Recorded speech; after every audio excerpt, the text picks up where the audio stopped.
Thank you for joining Gwinnett County Public Library for a virtual author talk with author Erin Bartels. My name is Mary Mayer, and I am an adult services specialist for the library. Erin will go over a presentation, and then we'll answer questions from the audience. Now, I would like to introduce today's author. Erin Bartels writes character-driven fiction for curious people.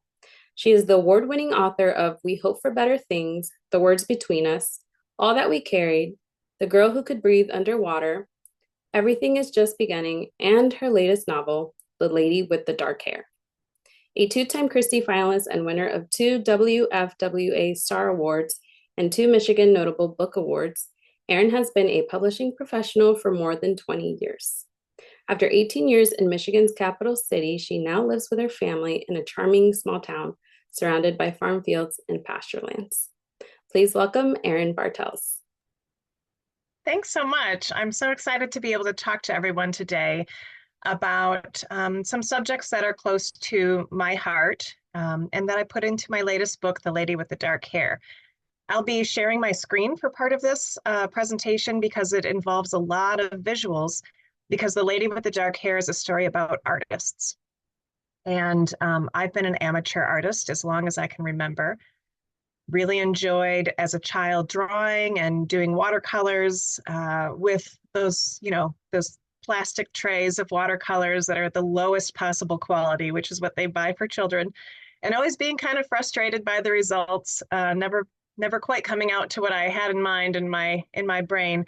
But as with any skill, the more you practice and the better your tools, the better you can get. So I ended up spending a lot of time and money in my life learning watercolor and then oil painting. And so I do that as a hobby. And one of the things I love about writing novels is being able to turn my interests into stories. So I like to think of my books at this point as each of them is a subject that I enjoyed in school. And so this is my art class book.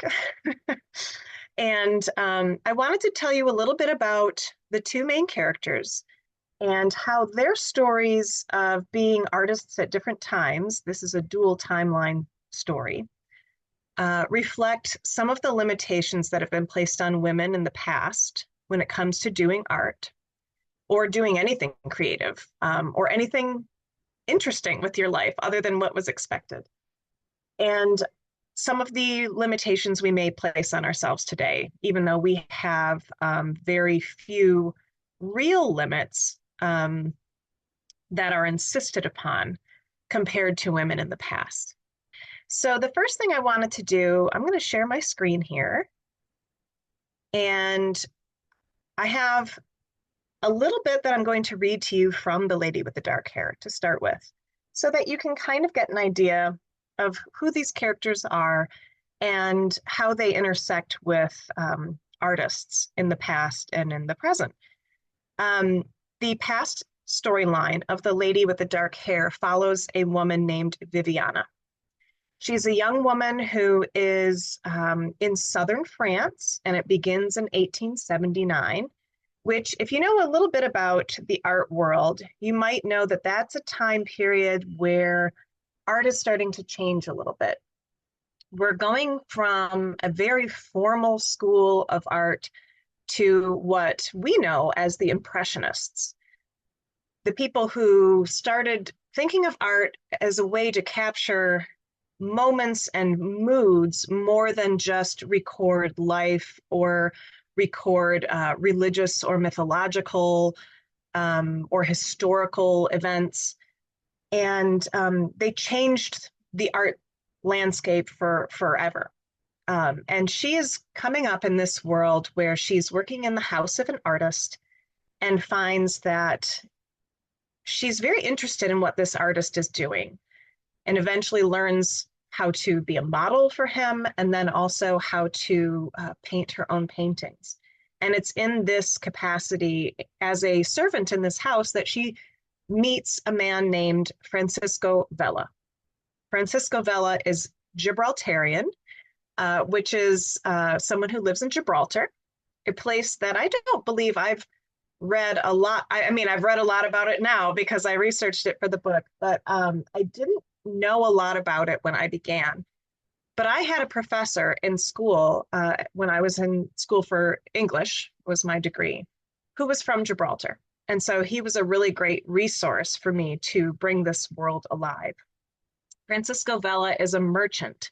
Gibraltar, if you don't know, is at the southern end of Spain, just across the straits from the northern Africa.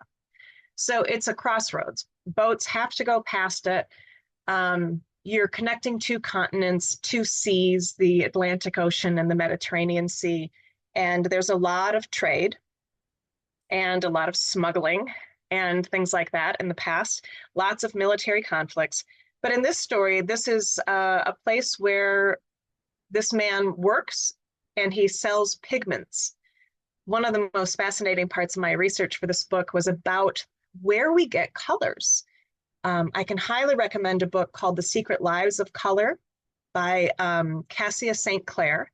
If you haven't taken a look at it, it's gorgeous. And I highly recommend getting the physical copy because it is very colorful and it talks about all these little stories about where we get certain pigments and colors. And people, I don't think, realize that in the past, artists made their own pigments or their own paints from pigments and different mediums like oil or water or eggs. Egg tempera, using the egg whites, was a way that people painted quite a bit.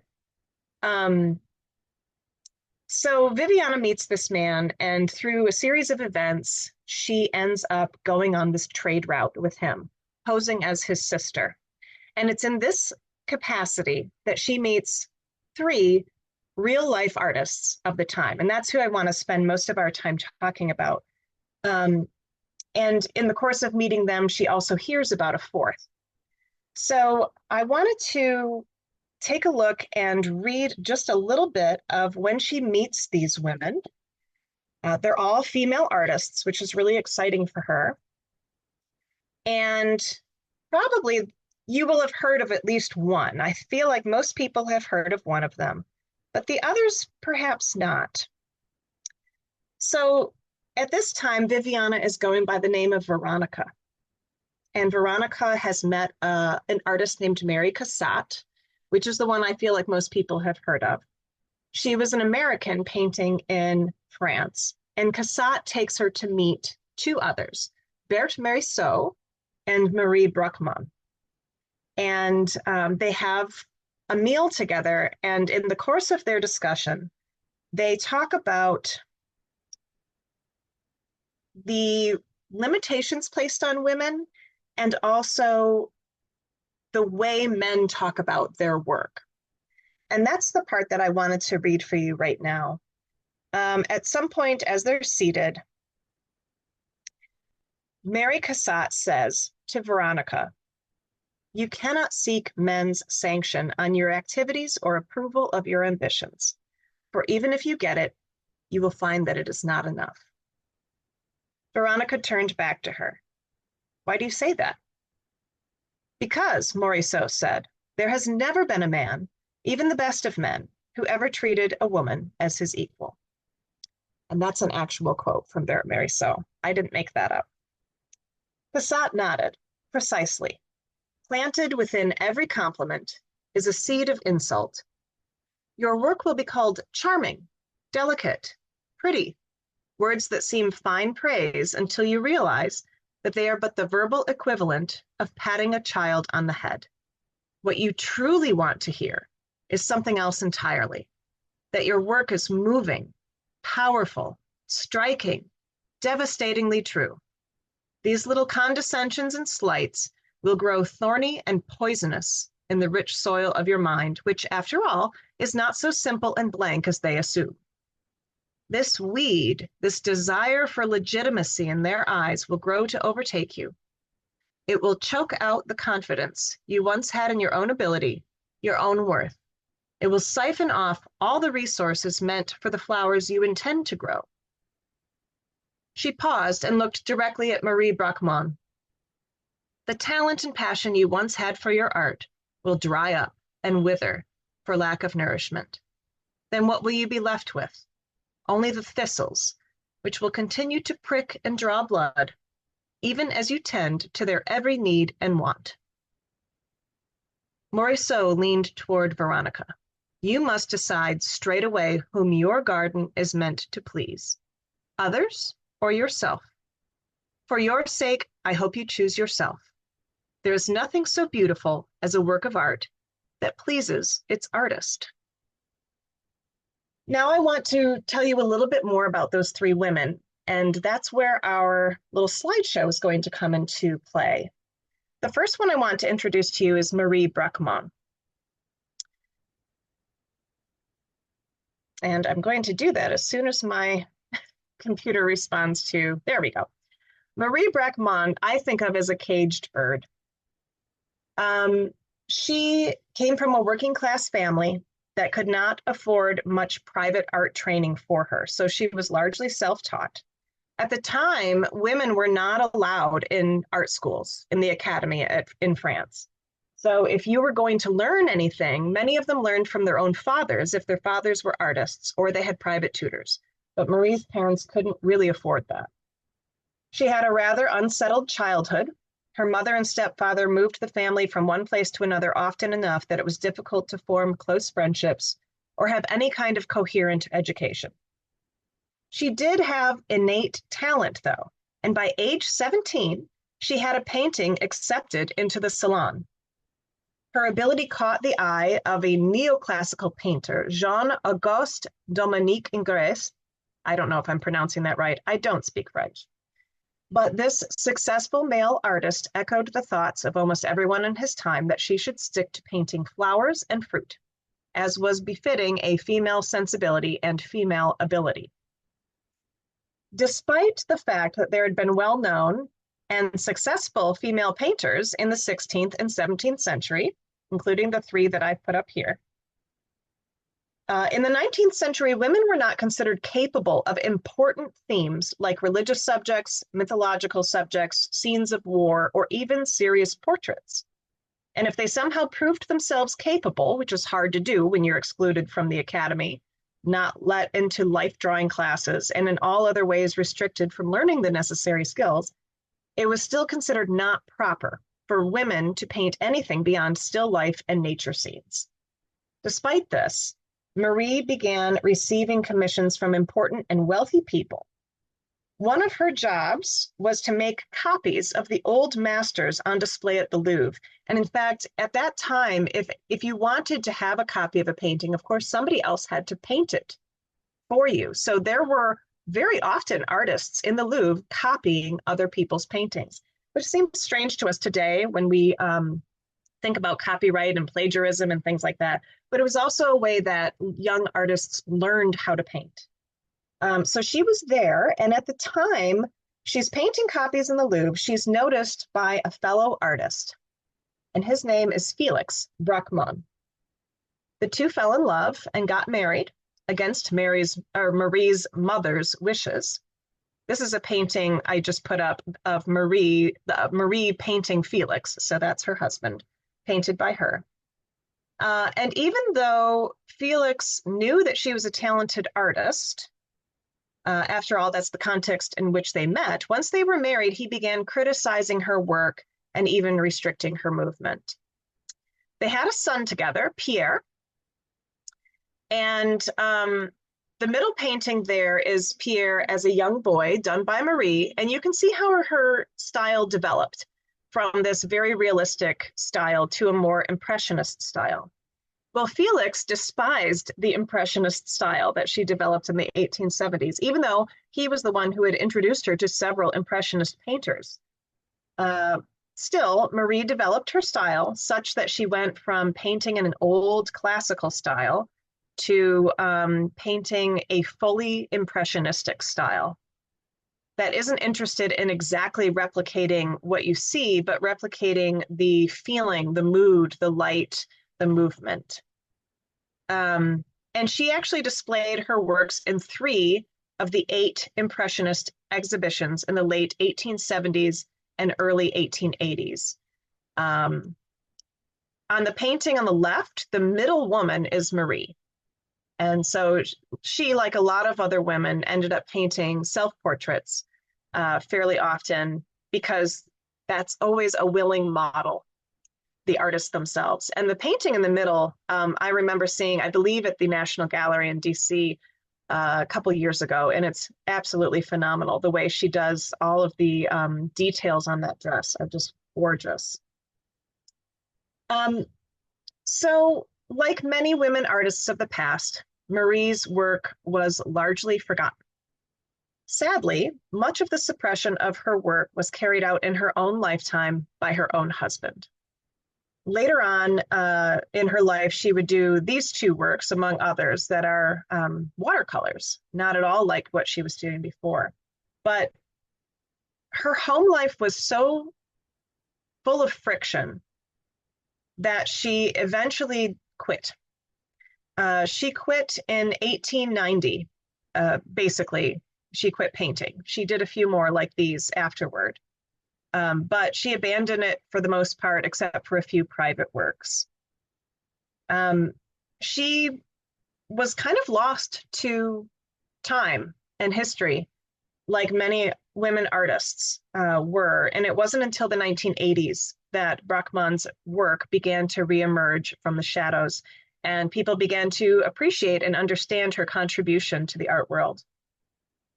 During her lifetime, Bachmann painted at least 157 artworks. Only 31 have been located and cataloged at this time, with the rest of them disappearing into various private collections without record. This self-portrait is one of the ones that we do have. And so I think of her as a caged bird, someone who had enormous talent and passion, but who was very significantly restricted, not just by her society, but by her own household, which I find is, a really sad state of affairs. But let's look at Berthe Morisot. I call her the cat in the walled garden. She and her sister Edme studied painting under the tutelage of a landscape painter named Camille Corot, with the very distinct and stated purpose of becoming professional artists. She and her sister, that's what they were planning. They were not going to be hobbyists, as many women of their upper class or upper middle class world were. She had her first work accepted into the salon at age 23. And while her sister gave up her artistic pursuits after marriage, Berthe Morisot continued to pursue art as her sole focus. When she was 28, she met the painter Edouard Manet, who was about 10 years older than her, and the two began a long and close friendship and working relationship. Through Manet, Morisot became deeply involved in the avant-garde painting community that was developing around this impressionistic style. Manet painted Morisot 12 times, 11 of those between 1868 and 1874, which is when she married his slightly younger brother, Eugene, who was also a painter. I find it very interesting, to say the least, that Manet's portraits of Morisot largely stopped at that time. It would be 6 years before he did another portrait of her. When she was 30 years old, she was still not married. And she said, quote, "The work is the sole purpose of my existence. Indefinitely prolonged idleness would be fatal to me from every point of view." Thankfully, unlike Marie Bachmann's husband, Eugene Manet was fully supportive of his wife's work, and he gladly promoted it. Even when their daughter Julie arrived 4 years into their marriage, Morisot continued to paint and show her paintings in exhibitions. And Julie, her daughter, became one of her favorite subjects. Morisot painted her 70 times. So the way she painted was very much like other Impressionists, outside if possible. And she painted women doing what women do. She painted them getting ready in the morning. She painted them in their homes. She painted them on outings in the park or in boats. She did not try to capture her subjects realistically, but to capture these moments and impressions. With a decent income and a supportive spouse, she could work the way she wanted to. She painted a lot of women and children and a lot of women together. The painting on the upper right is her sister and her mother. The painting in the middle is her sister and somebody who's got to be related because she looks very much like her and is wearing the same dress. Um, and these paintings are of her daughter, Julie, who had this beautiful red hair, and she's really easy to identify in Berthe Morisot's paintings. She lived a very domestic and hemmed in life. She liked being home. She liked being in the garden. She didn't aspire to travel the world, and she found plenty of things to paint close at home. She and Marie Bracquemond both married and both had one child. They both had an artist for a husband, and yet their lives were quite different. Here is a self-portrait that Berthe Morisot did of herself. Now, despite living only 54 years to Bracquemond's 75, Morisot was far more prolific, and many more of her paintings are known and viewable today. I've seen many in person at the Detroit Institute of Arts, the Chicago Art Institute, Cleveland Museum of Art, and the National Gallery in Washington, D.C. But in all of my museum wanderings, I've only run into one or two by Marie Bracquemond. But let's meet an artist even more prolific than either of these women, Mary Cassatt. I call her the dog with the invisible fence, even though they didn't have invisible fences then, because she has a little more leash. She's got a little more room to wander in her life, and yet there are still things that restrict her, even if it's not something you can see, like a husband who doesn't support her. Mary Cassatt, like I mentioned earlier, was American. She was born in Pennsylvania in an area that is now part of Pittsburgh. She had a leg up when it came to deciding what to do with her life.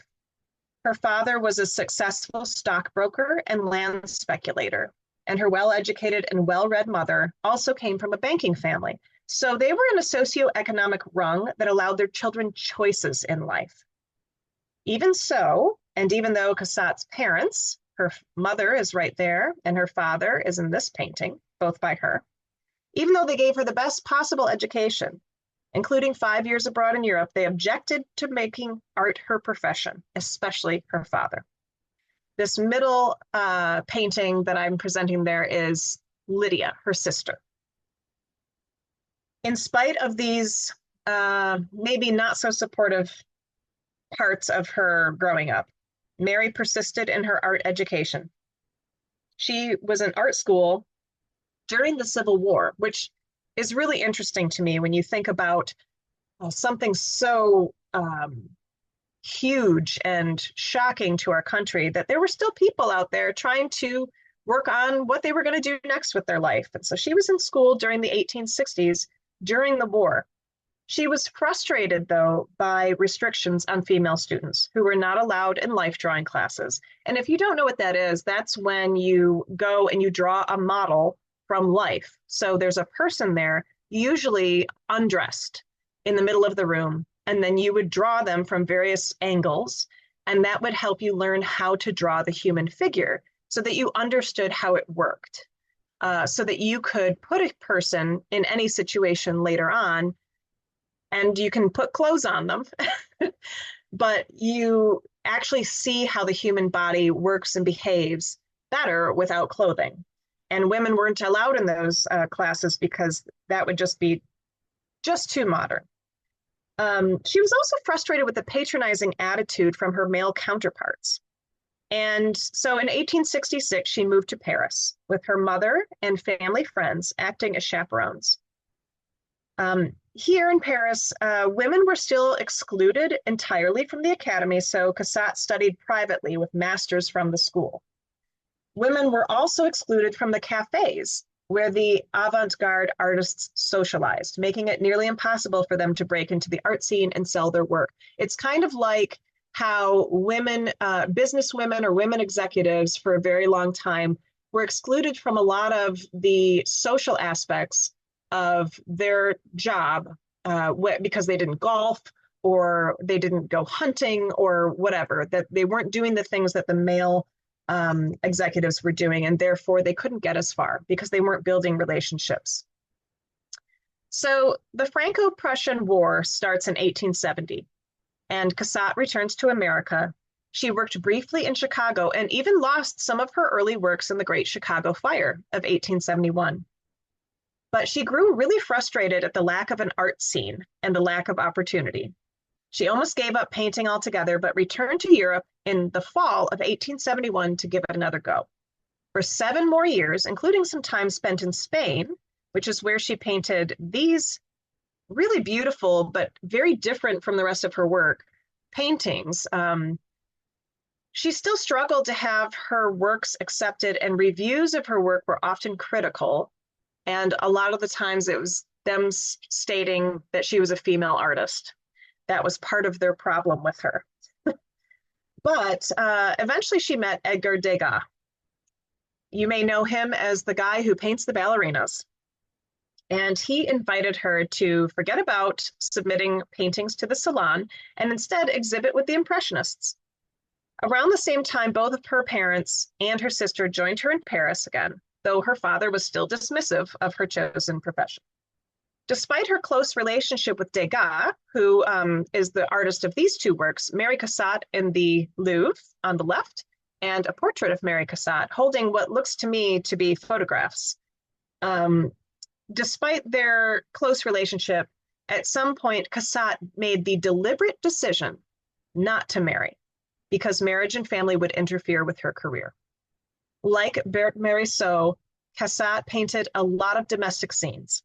Young women getting dressed or doing their hair, mothers and daughters, sisters and friends in the drawing room. I love this bored child in the giant blue armchair, which is a painting that I actually reference in the book. She did a lot of paintings of children, even though she didn't have children. And what I think is interesting about her children and mothers is they're a little different than the other Impressionists. The other things that she painted was the Paris social scene. Now, this is an indication that her life's a little different from Marie and Berthe Morisot. She's going to the opera. She has the time and money to go to the opera. She can go whenever she wants. She doesn't have a husband to think about. And so she painted a lot of scenes from outside of the house, which is why I think of her as having an invisible fence rather than being in a walled garden. But her paintings of women were different than men's paintings of women, where the female subject was seen as an object of the male gaze. Cassatt's subjects were women seen by a woman.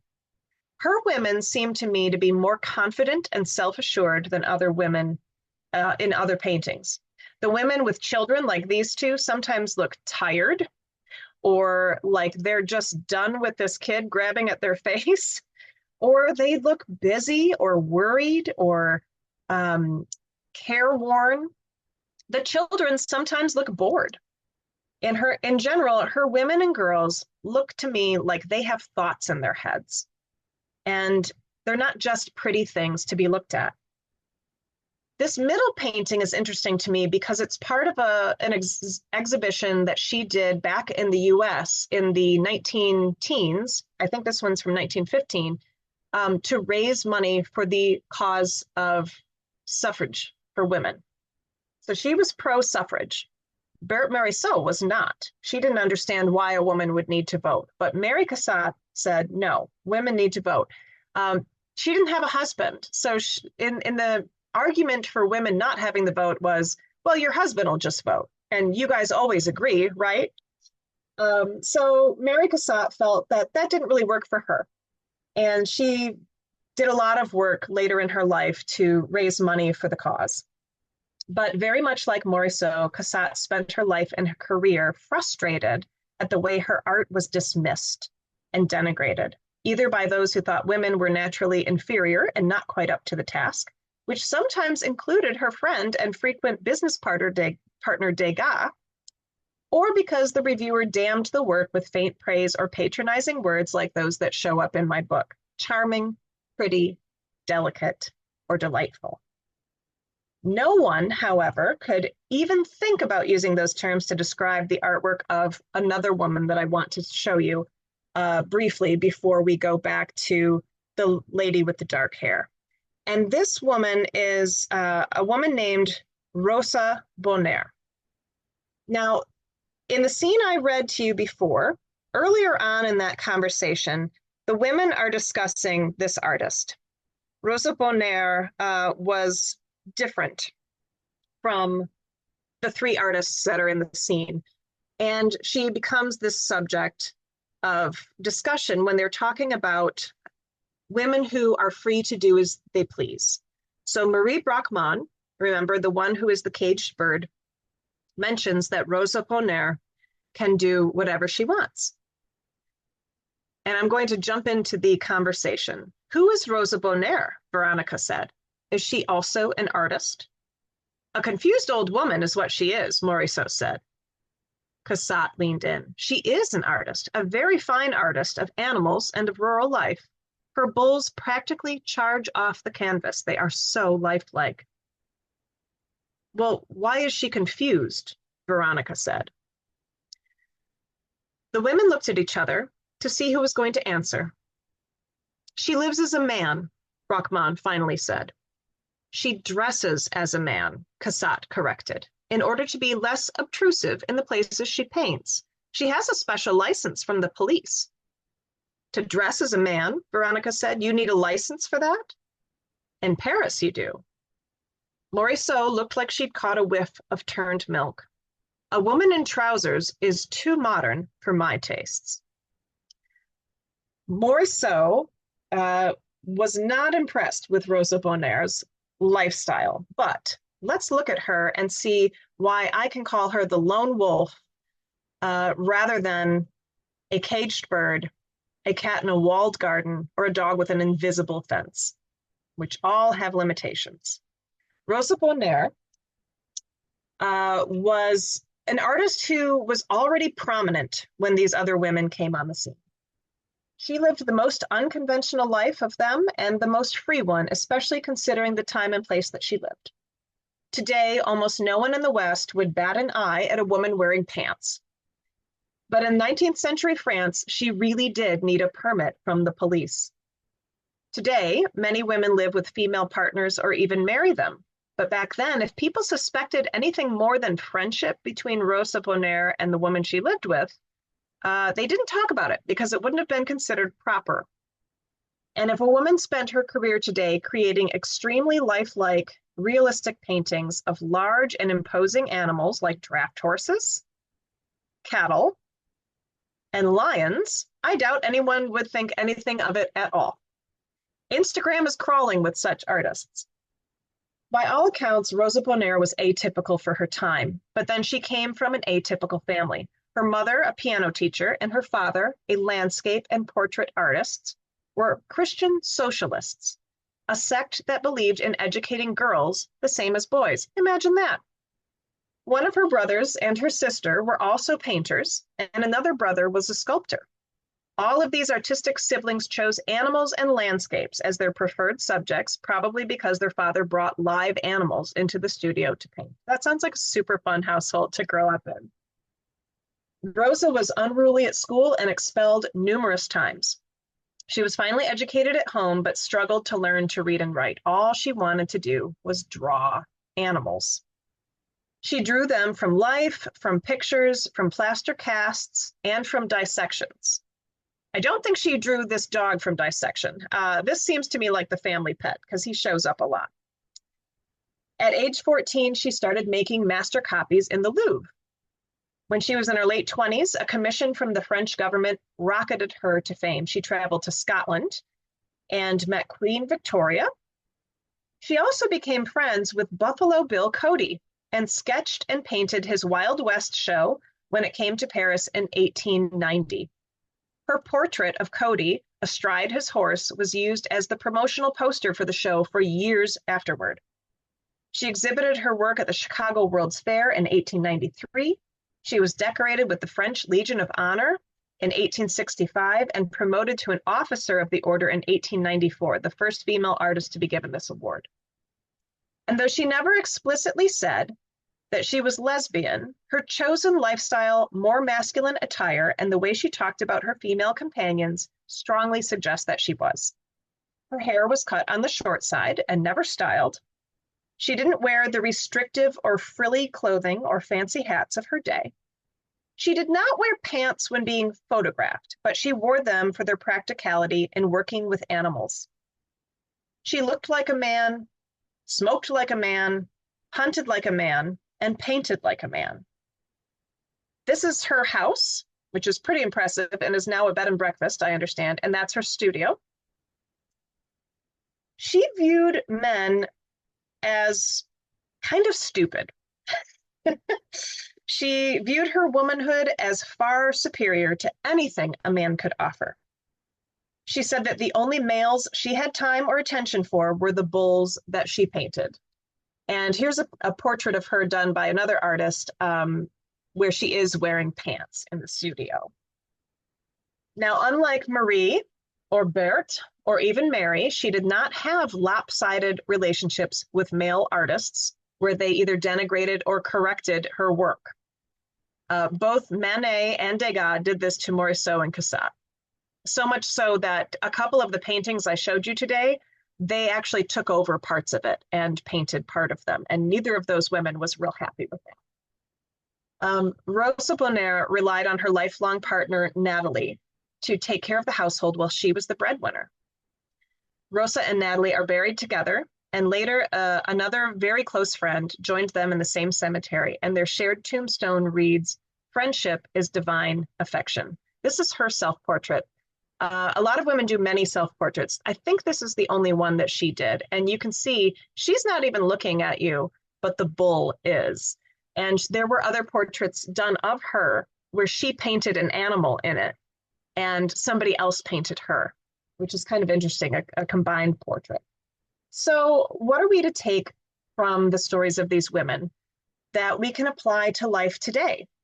We don't live in the same time and place. We can choose whether to marry or to have children. We can have whatever career we like. We can wear whatever we want. We're not excluded from education.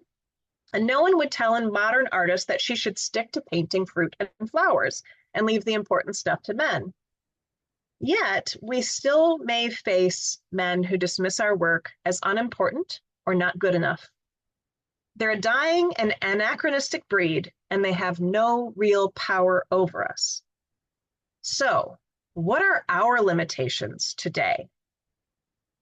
In actuality, many of us probably still struggle with an unsupportive spouse, a busy domestic life that leaves little room for art or creativity, or external expectations about what we should be doing with our time. But even the most ostensibly free among us have limits. It's just that oftentimes we're placing those limits on ourselves. So let me introduce you to one last woman. Esther Markstrom is the modern day character in The Lady with the Dark Hair. She is unmarried, highly educated, and works in the art world. She is a descendant of the Impressionist painter Francisco Vela, who I mentioned earlier, and she runs a small museum dedicated to his work. She even shows and sells her own paintings. In her mind, though, the scope of her life is limited because she's tied to the place she lives, because she's the sole caretaker of her mother, who suffers from schizophrenia. As the story goes on, it becomes clearer and clearer that her mother's more capable than Esther assumes, and in fact, may harbor some resentment toward Esther for treating her like a burden that must be endured. But it takes someone else helping Esther realize that, because she feels that she has responsibilities that just nobody else can do. And therefore, her life is not as big and expansive as she wants. One of the people who helps her realize that her life could be bigger than she's allowed it to be is her former professor, with whom she reconnects. His name is Ian Perez. And in the scene I'm about to read, he's telling her about his research, which takes him all over Europe. And as she's listening, her reaction is, I think, something that a lot of us feel when we hear about somebody else's life that feels bigger than ours. Okay. Their food arrived, and for the next half hour, Esther peppered Perez with questions about his research, all the while trying to push down the jealousy she felt bubbling up within. Why couldn't she travel? Why couldn't she meet new people in new places? Why couldn't she see what was beyond the horizon? She kept him doing most of the talking, and as such, finished her enchiladas long before he got to the halfway point of his burrito. Finally, he waved his fork in the air. It's my turn to ask you a question, one that will take you a while to answer so I can catch up. How about this? Tell me everything you know about the artist who painted that summer landscape I was so taken with at the gallery. Esther cracked the point off a tortilla chip and tossed it to a house sparrow that had hopped up on the empty table next to them. What makes you think I know anything about her? You knew it was a she. Does she show at your gallery often? Was this her first time? Is she a student, a professional? Is she young, old, black, white? Does she carry a small dog and a big purse? Just tell me about her. She's rather private, Esther said. When she didn't say more, Perez took another bite and gesticulated pointedly with his fork between his plate and his mouth. Esther sighed. Okay, let's see what I actually know about her. She's not a student, but she's not a professional. She's a dabbler. Middle-aged, has another job, paints when she can fit it in. She's shown at the gallery before and sold. Do her paintings sell quickly? Are you wondering if the one you like will be available?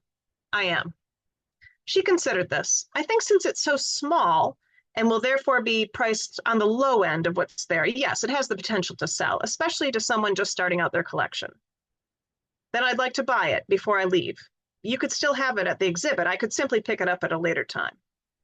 I could ship it to you if that's more convenient. Convenience doesn't concern me as much as it seems to other people. I'd rather have another excuse to visit. Why? Were you hoping to meet her? I feel like I already have. Esther narrowed her eyes. Well, yes, you can certainly tell a lot about an artist from her work. Indeed you can, he smiled. So, what do you know about her from that one painting?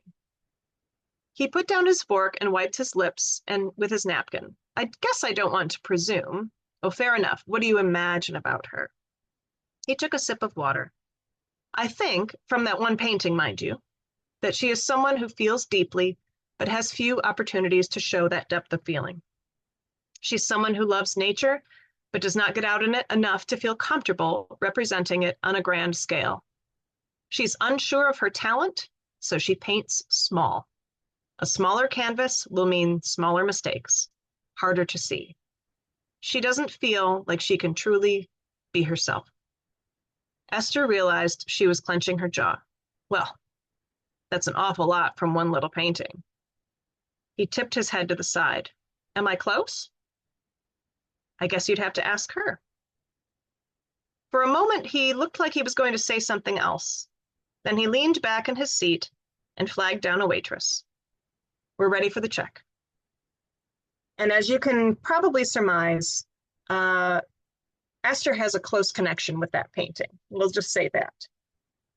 So when I think of women today and the women in the past and how these women worked within such restrictive societies and yet still found a way to work, I feel like women today, we have no excuse. Yes, we're busy.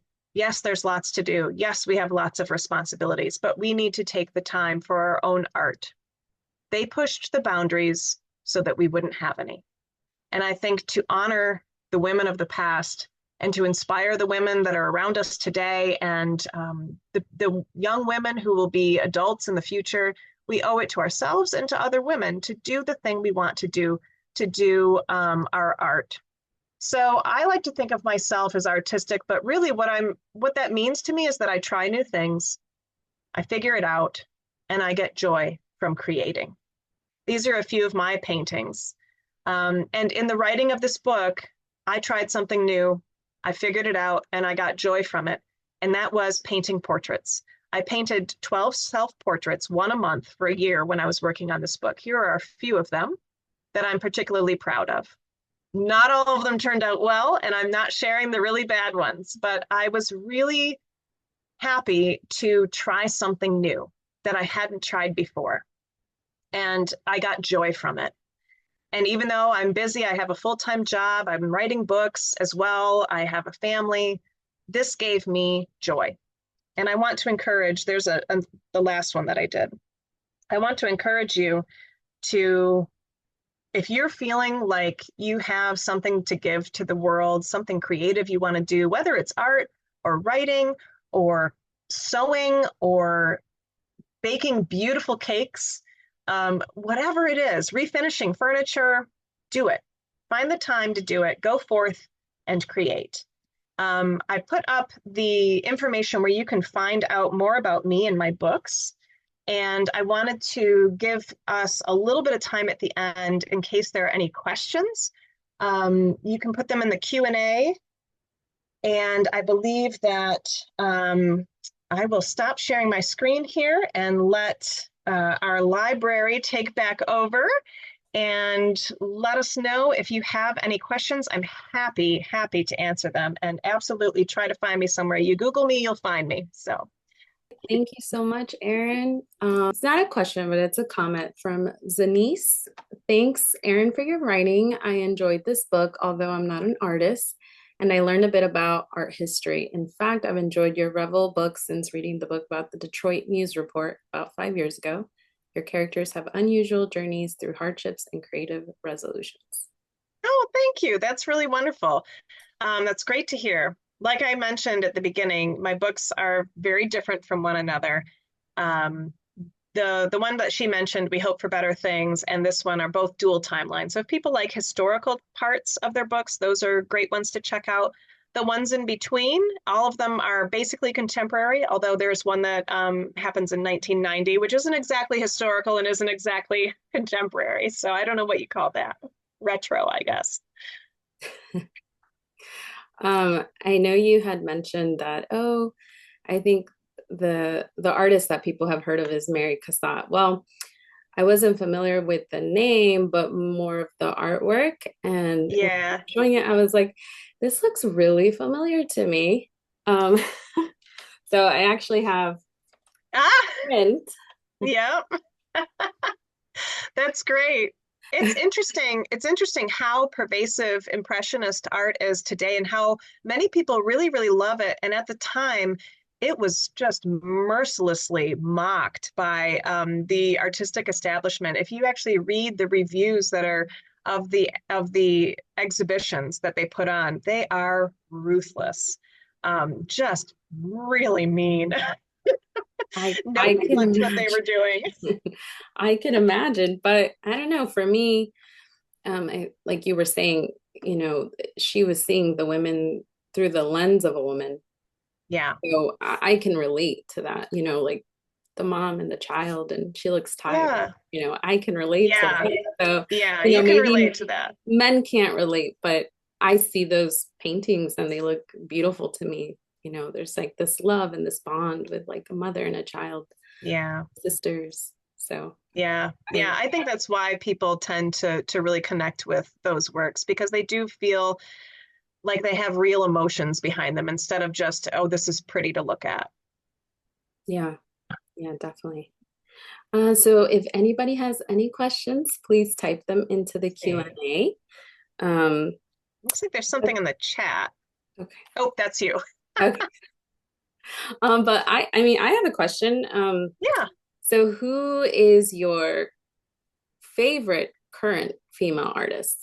Mm, that's a really great question. I follow a number of artists on Instagram, and I am definitely someone who is looking to build her own art collection with living artists because, of course, they're a lot more accessible than dead artists.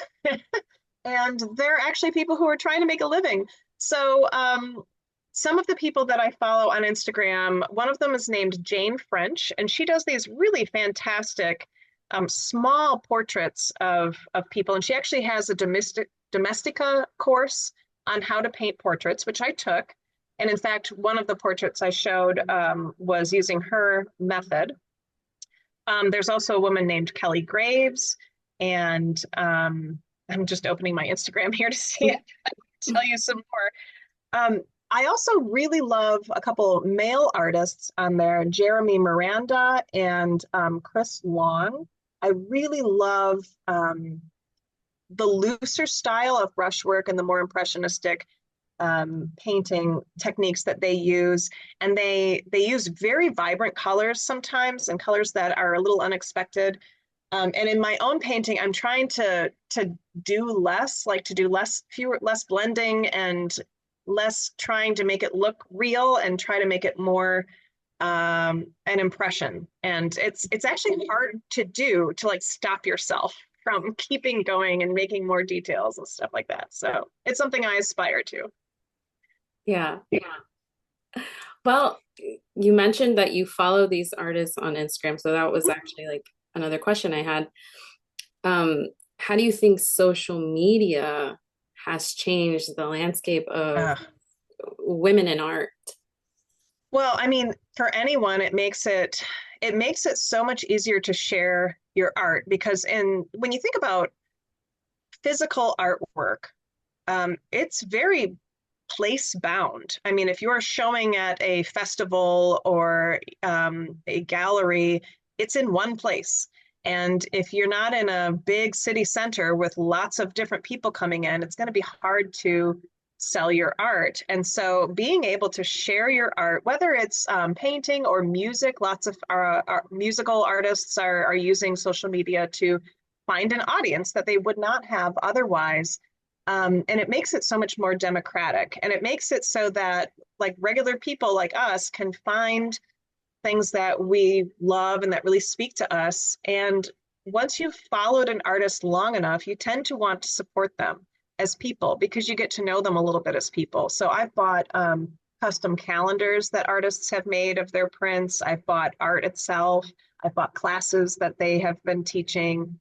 So it's just a really great way for regular people to expose themselves to a bigger audience than they ever could have before. But I also caution people who enjoy doing art as a hobby.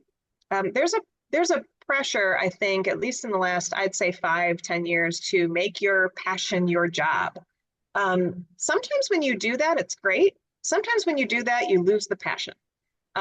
Because a lot of times when you create, that's the thing you love doing. You're not also wanting to be a business person or a marketer or those types of things. So you have to balance those things. If you have a job that pays the bills and then you do your art on the side as something you love doing, and maybe you sell it here and there, or maybe you give things to people, or maybe you just enjoy it yourself, like that can be a really great life. Like you shouldn't feel pressured to make your living from it unless you really want to.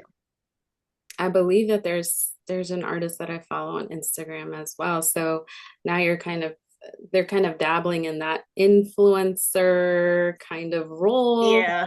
So yeah, you're right. You feel that pressure to maybe monetize Yeah. Well, from and think about how often they share. They share every day. mhm.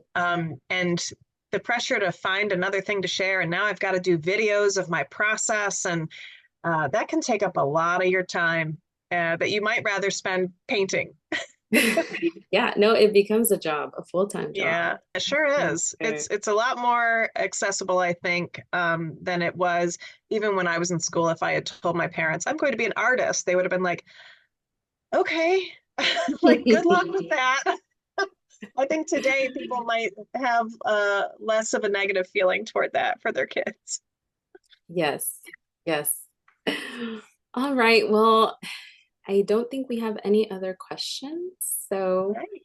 Erin, thank you so much for this wonderful presentation. I learned a lot of things about these female artists, and I look forward to looking at their works. I mean, I already have one There you go.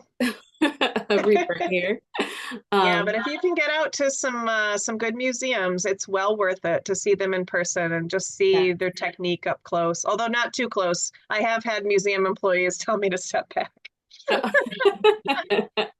Well, we do have the High Art Museum here in Atlanta, so I Fantastic. enjoy the High, so I would love to go and maybe there's some of their artwork there. I bet there is. Yeah. Everybody, thank you for joining us. I hope everyone has a wonderful day. Thanks so much.